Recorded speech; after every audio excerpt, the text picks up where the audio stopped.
IPL release ప్లేయర్స్‌లో భాగంగా ఈ వీడియోలో మనం రాజస్థాన్ రాయల్స్ గురించి మాట్లాడుకునే ప్రయత్నం చేద్దాం. ఇప్పుడు వీళ్ళైతే మొత్తం 7 ప్లేయర్స్‌ని రిలీజ్ చేసిల్లు.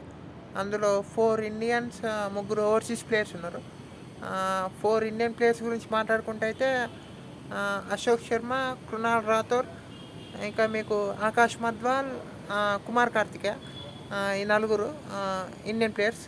ఇంకా ముగ్గురు ఫారెన్ ప్లేయర్స్ విషయానికి వచ్చేసి అయితే ఫజలక్ ఫారూఖీ, ఇక ఇద్దరు స్పిన్నర్లు తీక్షణ, అసరంగ. వీళ్ళైతే 7 రిలీజ్ అయిపోయారు. ఇప్పుడు మరి చూడాలా మరి వీళ్ళు నెక్స్ట్ సీజన్ ఏ టీంకి ఆడతారో. ఇక మీకు వీళ్ళ టీం విషయానికి వచ్చేసి అయితే ప్రస్తుతానికైతే బాగానే ఉంది. వీళ్ళు కొన్ని ఒక 3-4 మంచి ప్లేయర్స్ని టార్గెట్ చేస్తే అయిపోతుంది. ఇక వీళ్ళ టీం విషయం మనం మాట్లాడుకుంటే అయితే మీకు జడేజా, శ్యామ్ కరణ్, వీళ్ళిద్దరూ సిఎస్కే నుంచి ట్రేడ్ అయ్యారు. శాంసన్ సిఎస్కేకి వెళ్ళిండు, ఇది అందరూ తెలిసిందే.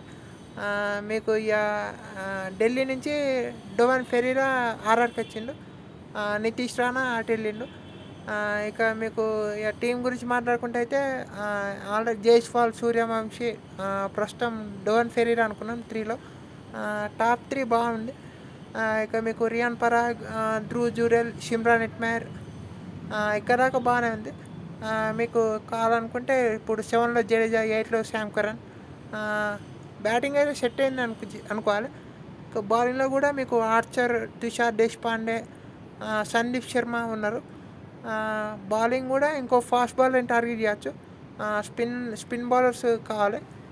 మీకు ఫాస్ట్ బౌలింగ్లో కూడా బ్యాకప్ ఆప్షన్స్ ఉన్నాయి. మీకు నండ్రే బర్గర్ ఉన్నాడు బ్యాకప్గా. ఇక వీళ్ళ పర్స్ మనీ వచ్చేసి అయితే ఇంకా 16,50,00,000 ఉన్నాయి ఆర్ఆర్ దగ్గర. చూద్దాం మరి నెక్స్ట్ సీజన్ ఎవరు ఆడతారో, ఈ యాక్షన్లో ఎవరైనా తీసుకుంటారో చూద్దాం. అంతే ఈ వీడియోలో. కొందరు ప్లేయర్స్ మిస్ అయ్యారనుకుంటాను. ప్రస్తుతానికి గుర్తు రావట్లేదు. ఇంకో వీడియోలో మరి ఇంకో టీం గురించి మాట్లాడుకుందాం. ఇంకా 3 టీంల గురించి మాట్లాడుకోవాలి: ఆర్సీబీ, ఎంఐ, ఎస్ఆర్హెచ్. నెక్స్ట్ వీడియోలో ఆర్సీబీ గురించి మాట్లాడుకునే ప్రయత్నం చేద్దాం. అంతే ఈ వీడియోలో. Thank you all for watching.